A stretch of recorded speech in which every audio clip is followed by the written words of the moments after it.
तो आज से हम 77 की अव्यक्त वाणी पढ़ेंगे, उसका मंथन भी साथ साथ करेंगे। त्यागी और तपस्वी बच्चे सदा पास है। बाबा कहते हैं जो सैक्रिफाइस करते हैं, त्यागी क्या होता है? सैक्रिफाइस। और तपस्या क्या होता है? तपस्या होता है जब कोई चीज़ को हम अपने जीवन में ले आए, उसको जो पाते हैं, जब कोई भी एम ऑब्जेक्ट को पाने की यात्रा है, उसमें जो तपना है, बाबा कहते हैं वो बच्चे हमेशा पास है, सदा पास। वो 3 तरह के पास भी आ गए। तो हम क्या सैक्रिफाइस करना है? और सैक्रिफाइस में भी बाबा कहते हैं ये तपस्या होती है। तो जब कोई चीज़ पानी होती है, उसमें कुछ ना कुछ त्यागना तो है ही, और वो त्याग भी ऐसा होता है कि वो बहुत बड़ी तपस्या बन जाता। बाबा कहते हैं ज्ञान सूर्य शिव बाबा नैन मुलाकात करते हुए अपने नूरे रत्नों को से बोले, आज नैनों में समाये हुए बच्चों से नैन मिलन कर रहे हैं। ऐसे बच्चों की दृष्टि में बाप दादा और ब्राह्मण ही है, और ये है उनकी सृष्टि। वे और कुछ भी देखते हुए देखते नहीं, क्योंकि बाप के लव में सदा लवलीन रहते। तो बाबा क्या कहते? आज बाबा हमें कह रहे हैं कि जो नैने में समाये हुए बच्चे हैं, ऐसे बच्चे जिनकी दृष्टि में बाप दादा है और ब्राह्मण है, और यही बाबा कहते हैं सिर्फ यही उनकी सृष्टि है।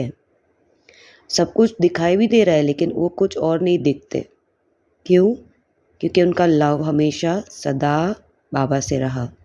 सदा बाप के गुणों अर्थात ज्ञान, सुख, आनंद के सागर में समाये हुए रहते हैं।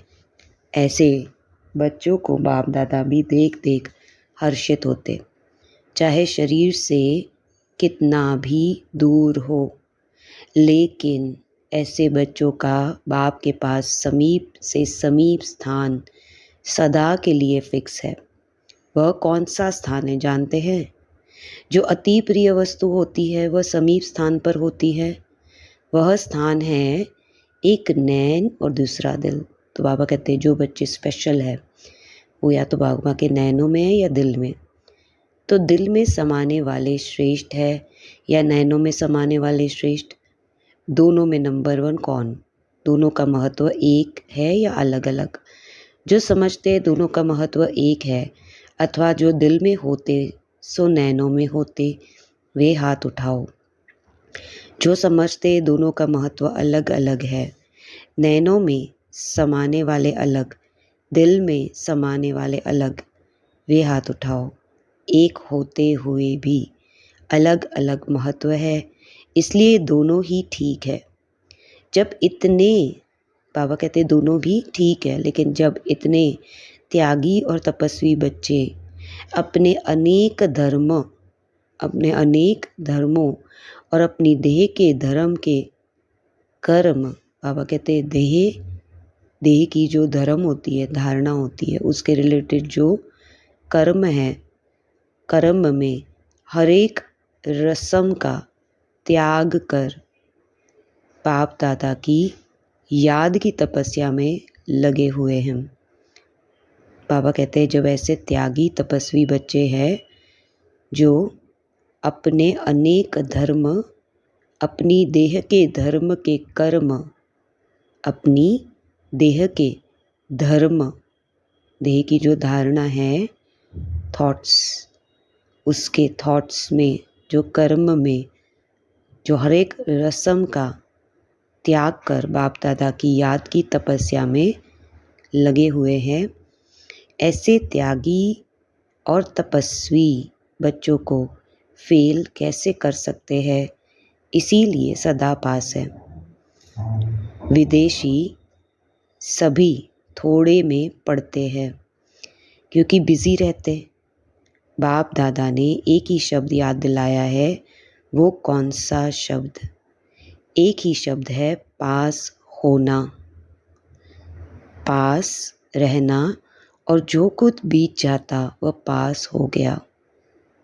बाबा कहते हैं कि जो त्यागी तपस्वी बच्चे हैं वो, बाबा कहते हैं एक ही शब्द से अगर मैं डिस्क्राइब करूं तो वो पास शब्द से पास होना, पास रहना, जो बीत गया है वो पास हो गया। एक शब्द के ही 3 अर्थ निकलते हैं ना, तो यही शॉर्टकट हो जाएगा। और पास विद ऑनर यानी सम्मान पूर्वक सफलता पाना हो जाएगा। लेकिन इस अर्थ में स्थित होने के लिए सदा, बाबा कहते हैं इसके लिए जो पास रहेंगे ना आत्मा, बाबा कहते हैं इस अर्थ में रहने के लिए सदैव बाप समान समाने की शक्ति और बाप समान बनने की शक्ति दोनों भरने की आवश्यकता है। क्योंकि बाप समान बनने के लिए जब सेवा की स्टेज पर आते हो तो अनेक प्रकार की बातें सामने आती। उन बातों को समाने की शक्ति के आधार से मास्टर सागर बन जाते हो और औरों को भी बाप समान बना सकते हो। बाबा कहते जब बातें आए, बातों को समाने की शक्ति के आधार से क्या बन जाएंगे? मास्टर सागर। और मास्टर सागर कौन है? बाबा।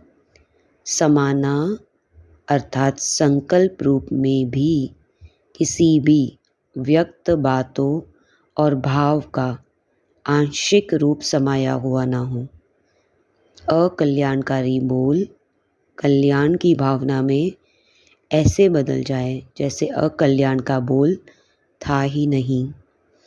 ऐसी स्टेज को विश्व कल्याणकारी स्टेज कहा जाता है। किसी का कोई अवगुण देखते हुए 1 सेकंड में उस अवगुण को गुण में बदल दे, नुकसान को फायदे में बदल दे, निंदा को स्तुति में बदल दे। बाबा कहते हैं निंदा को स्तुति में बदल दे।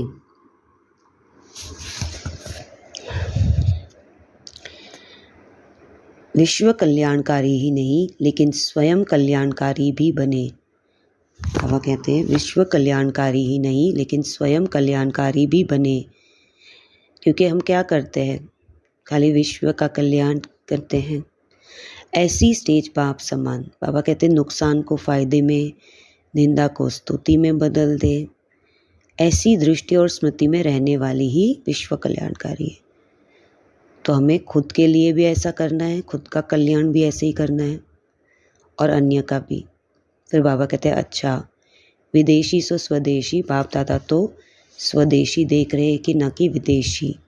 स्वदेशी बच्चों की स्नेह की यादगार प्रत्यक्ष फल विशेष बाप दादा का मिलना। विदेशी सो स्वदेशी बच्चों की अमृत वेले की रूरिहान बहुत रमणीक होती। उस समय विशेष 2 रूप होते, एक अधिकार रूप से मिलते और बातचीत करते और दूसरे उल्हानों के और तड़पती हुई आत्माओं के रूप में बातें करते। बाबा कहते अमृत वेले बाबा ने एक नई चीज़ नोट करी। जब हम बाबा से बात करते हैं तो एक होता है अधिकार रूप से मिलना और बातचीत करना, दूसरा है उल्हाना कंप्लेंट्स और तड़पती हुई आत्माओं के रूप में बात करते। बाप दादा को सुन कर के मज़ा आता, लेकिन एक विशेषता मेजॉरिटी आत्माओं की देखी कि विदेशी सो स्वदेशी आत्मा थोड़े में राज़ी होने वाले नहीं हैं। बाबा कहते हैं एक बात है कि थोड़े में नहीं, मेजॉरिटी विशेष दाव लगाते। दाव क्या लगाते हैं? अधिकतर आत्मा राम सीता भी बनने वाले नहीं, लक्ष्मी नारायण बनना चाहते हैं। इसीलिए श्रेष्ठ लक्ष्य रखने के कारण बच्चों को बाप दादा मुबारक देते। आपको सदा इसी श्रेष्ठ लक्ष्य और लक्षण में रहना है। बाप दादा के आगे दूर नहीं हो तो तख्त नशीन है, वह सदैव समीप है। आज सर्व विचारशील बच्चों को एक ही संकल्प है, मिलन का। ऐसे ही सोते हुए भी याद में रहना है। बाबा क्या कहते? जो विचारशील बच्चे हैं उनका संकल्प क्या होता है? मिलन का, सदैव समीप रहने का। तो सोते हुए भी वो याद में रहते हैं। अच्छा, तो ये मुरली है जिसमें बाबा हमें 2-3 बातें बताते हैं कि नंबर 1 आत्मा कौन सी है। जो त्यागी और तपस्वी है। और बाबा कहते हैं वो पास तो है ही, और उसमें भी पास बाबा कहते हैं अगर हमें भगवान के समान पास रहने का अर्थ क्या है, त्यागी तपस्वी आत्मा क्या होती है।